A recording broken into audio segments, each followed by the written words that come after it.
그래서 법관의 신뢰도, 법원의 신뢰도가 높은 이유 또는 낮은 이유는 간단합니다. 뭐냐?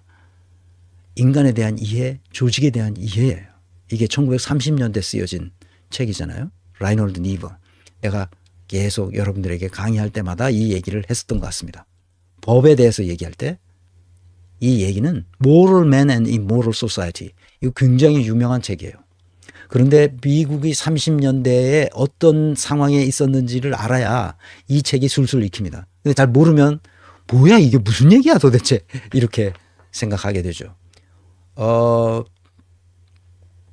오바마도 대통령 시절에 좋은 책, 자기가 기억에 남는 책, 우리가 꼭 읽어야 할 책이 뭐냐고 물었을 때 아마 이 책을 거명했던 것 같아요. 이 라이놀드 니버 교수가 쓴, 원래 목사였죠. 이 사람은 그 디트로이트에 독일 이민자들을 위한 교회를 세워서 거기에서 목회를 했었던 분이에요. 그 부모가 그 독일에 이주해서 독일에서 태어났어요. 그런데 부모가 그 독일인 커뮤니티에서 자라난 사람이기 때문에 독일어를 잘하니까 독일 노동자들을 위한 그 목회를 디트로이트에서 오랫동안 하다가 그 유니온 신학교의 교수가 돼서 유니온 신학교의 교수가 된 지 얼마 만에 이 책을 썼습니다. 이게 세계적인 베스트셀러가 된 거죠. 도덕적 인간은 혼자 있을 때는 도덕적일 수 있어요. 그런데 이 사람이, 도덕적 인간이 사회에 나가서 조직 생활을 하게 되면 그 조직의 논리에 빠져서 오가니제이션 맨이 된다는 거예요.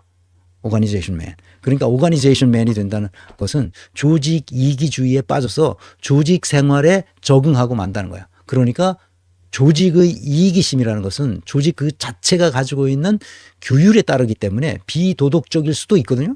그 비도덕성을 그대로 드러난다는 거죠. 그래서 이 책이 그렇게 중요한 거예요. 그러면 비도덕적인 사회를 도덕적인 사회로 만들려면 어떻게 해야 되느냐? 지금 그거를 이 책에서 말하는 거예요. 힘을 써서 이 도덕적인 사회가 되도록 만들어야 되는, 강제해야 된다는 거지. 그런데 이 사람은 조직론을 모르잖아. 그러니까 어떻게 강제해야 되냐? 파워, 힘, 권력, 이것으로 이 잘못된 것을 바로 잡도록 하는 힘을 써야 된다. 예수 사랑, 부드럽게 구원받으시고 뭐 이런 개소리 하지 말라는 거야. 사회가 필요한 강제력을 동원해서 잘못한 사람들에 대해서 바로 잡아내야 된다. 이런 걸 강조해. 목사가 그렇게 강조하다니 이렇게 생각하기 쉬운데 그때는 그렇게 험악한 세상이었어요. 미국이. 지금도 험악하지만. 그래서 독일 기본법에는 이렇게 돼 있어. 인간 중심형으로 법관에게 재판권이 위임돼요. 그런데 한국에서는 사법권이 법관으로 구성된 법원에 속하도록 만들었죠. 하나는 인간 중심형 사회가 되고 하나는 조직 중심형 사회가 된다는데 박기택 변호사 검사하다가 이렇게 그 사법 피해자로 나와서 그 뉴 탐사에서 하는 거를 봤고 그 전에 했던 것도 봤고 나하고도 실제로 통화도 하고 뭐 그랬습니다. 나하고도 이게 문자도 주고받고 그래서 내가 어떤 주장을 하고 있는지 잘 아시니까 나한테 연락이 됐고 그래서 근데 이제 이분이 하는 거 보니까 우리 헌법을 바꿔야 된다. 그래서 이거를 바꾸지 않으면 안 된다. 뭐 그런 얘기를 하시는데 저는 뭐 바꿀 필요는 없다. 그러니까 참심죄를 하든 배심죄를 하든 간에 그냥 판사라고 하면 되는 거예요. 그냥 참 독일에도 똑같이 이렇게 돼 있지만 법관 이 법관 규율하는 법관법이 있어요. 독일 법관법이 있고 법원 조직법이 또 따로 있습니다. 거기에서 규제하면 돼요.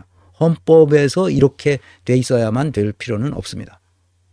법관으로 구성된 법원에 속한다 했으면 그냥 법관으로 임명하면 되는 거예요. 시민법관. 그래가지고 임명해가지고 참심제에 법관의 직업법권과 동등한 권능을 가지고 해라. 그렇게 하면 되는 겁니다. 그래서 법원의 신뢰를 높이는 기반은 뭐냐? 법원 조직을 분권한다는 거야. 다 쪼개서 기능별로 판사들이 전문성을 발휘할 수 있도록 해요. 이혼소수 변호사들도 마찬가지입니다. 영국도 변호사들이 다 자기 분야별로 다 전문 분야가 있습니다. 금융 전문 분야에 금융으로만 해도 여러 가지 분야가 있어서 그 아주 스페셜라이즈드 된 그 분야의 전문가가 이 변호를 하지. 그러니까 뭐 이혼 소송하는데 변호를 하다가 또는 금융 섹터에 와가지고 파생 상품에서 문제가 된 거를 변호하거나 하는 경우란 이 선진국에서는 있을 수 없는 일이에요. 근데 우리는 다 하잖아, 다. 민사서부터 형사까지. 안 됩니다, 그러면. 각자 자기만의 독특한 전문 영역을 가지고 있어야 돼요.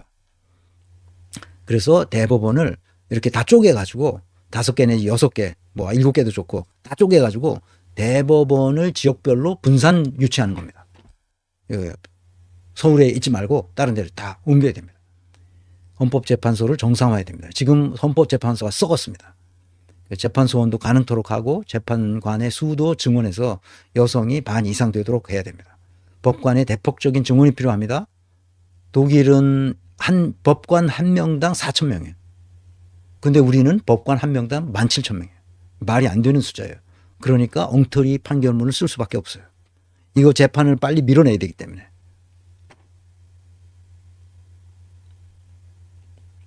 지방 분권 차원에서 접근해야 됩니다. 법관이 그 지역에서 법관이 되도록 만들어야 됩니다.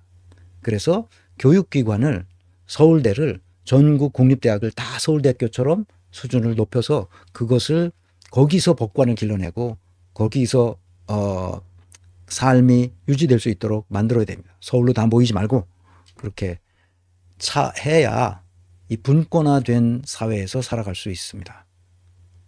그래서 법관의 신뢰도를 높이는 출발점은 법관의 자율성과 재판 과정과 판결문을 투명하게 공개해야 됩니다. 명시화해야죠.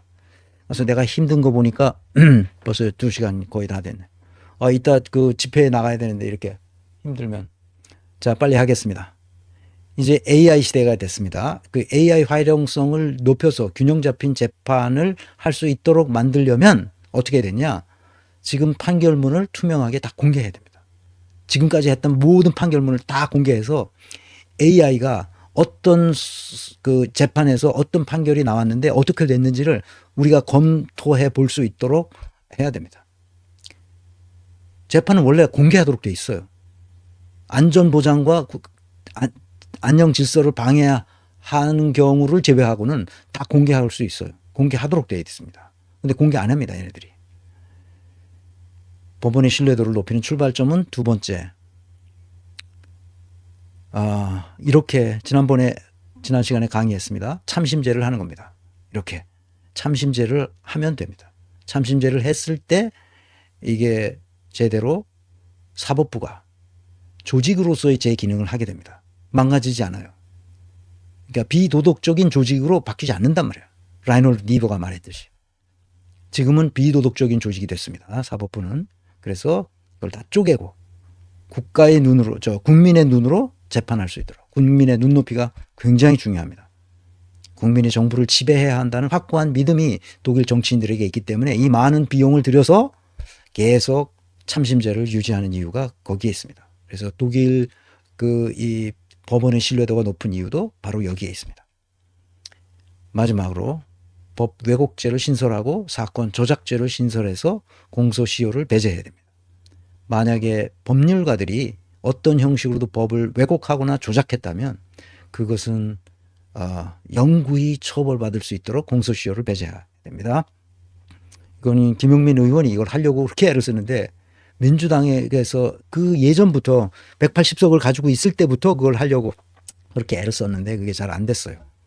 그래서 이번에도 계속 하려고 노력하고 있는 것 같습니다. 삼중 방어선은 이거 이렇게 해야 된다.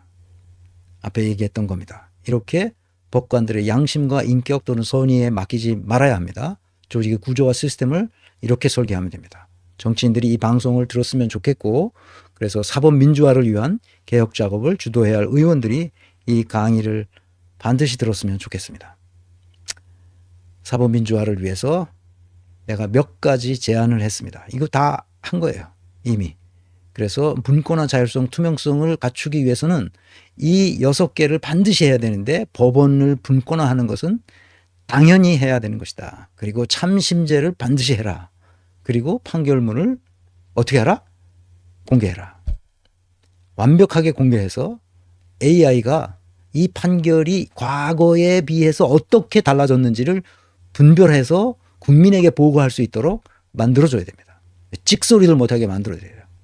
그리고 새로운 판결을 해야 된다. 그러면 새로운 창조적 판례가 생기도록 만들어야 됩니다. 영국처럼. 아시겠죠?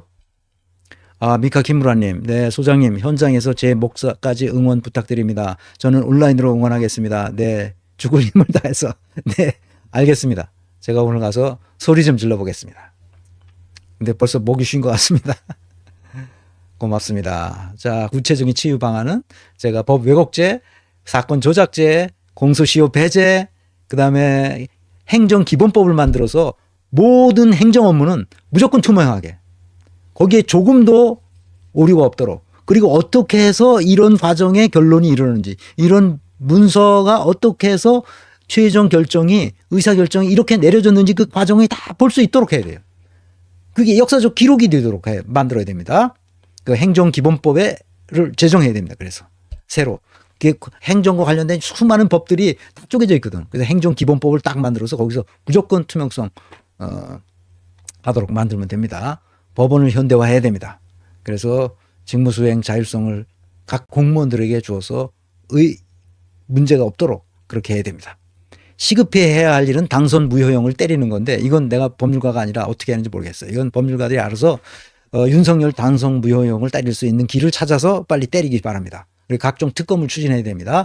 상설 특검을 이용하는 것도 좋고, 그냥 일반 특검을 별도로 그 법률안을 만들어서 특검 실시해야 됩니다. 이채 양명주 아직도 하나도 안 끝났어요.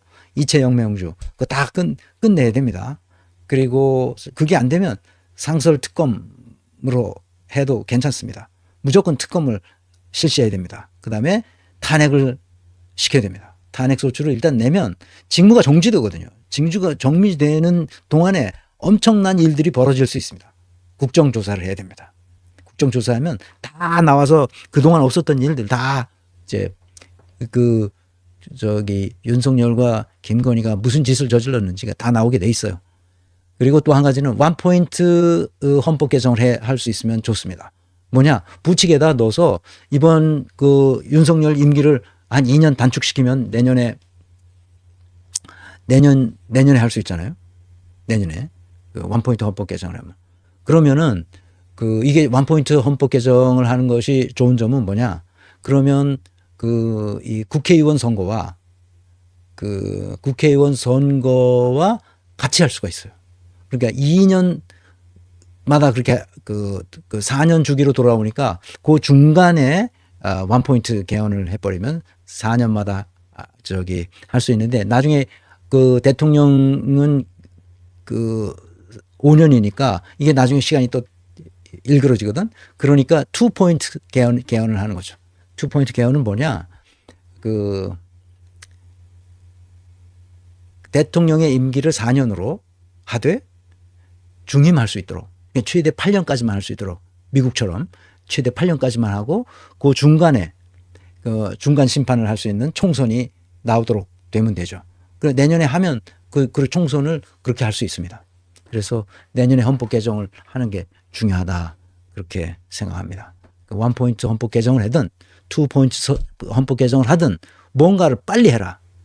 그래서 독립운동의 정신으로 무장한 민중봉기가 일어나서 얘네들이 꼼짝도 못하도록, 이 국힘당 애들, 저 친윤 세력들, 이거 인간 같지도 않은 애들이 거기 나와서 뭐라고 떠드는데, 그래서 이것을 민중봉기의 동기로 이 계기로 삼아서 전 국민의 대부분이 한 1,000만 명이 동시에 전국에서 어떻게 하냐, 이 플랜카드 곳곳에 나부끼게 만들고, 민주당 좀 그런 예산 충분히 있을 거 아니에요? 그런 거 전국에서 나부끼게 해서 헌법 개정을 했으면 좋겠습니다. 그리고 민중 봉기 차원에서. 그러니까 우리 법이 잘못되어 있기 때문에 뭐가 잘못돼 삑사리가 냈을 때 국민이 이 삑사리 난 것을 제압할 수 있는 기능 자체가 없어요, 지금 법에. 그러니까 법률가들이 당초 헌법 개정을 할 때도 잘못됐고 이게 잘못된 거예요. 그래서 그거를 제약하지 못하도록 했었어야 되는데 누가 이런 더러운 놈이 대통령이 되리라고 생각을 상상할 수가 없었잖아.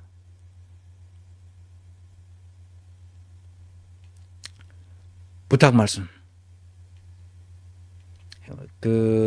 이거는 내가 계속 보여주는 이유는 이것을 머릿속에 스키마로 딱 장착하시도록. 정경, 사교, 국, 이 분야별로 이것을 이 민주화하지 않으면 독일은 사법 분야에서는 존경받는 국가에 들어가지만 그러나 경제 정책에 있어서 잘못하는 바람에 대처 총리가 들어왔을 때 신자유주의 체계를 만들어서 완전히 슈퍼리치와 빈민층으로 갈라져서 내 딸 얘기를 들어보니까 그 영국에서 오랫동안 살아서 그 사위 얘기를 들어도 이 이중화된 이게 심각하다는 거야. 이게. 그래서 경제 정책이 잘못돼서 사법 시스템이 신뢰를 받아도 경제 정책 잘못 때문에 어떻게 할 수가 없는. 그러니까 이 5가지 영역이 체계적으로 잘 맞물려 돌아가야 됩니다. 그래야 부강한 나라가 되고 이 동북아에서 아주 우뚝 선 세계인으로부터 존경받는 나라를 만들 수 있게 됩니다. 그래서 이 5분야에 대해서 철저하게 각인시켜 드리려고 이렇게 하고 있습니다. 이걸 잊지 마시길 바랍니다.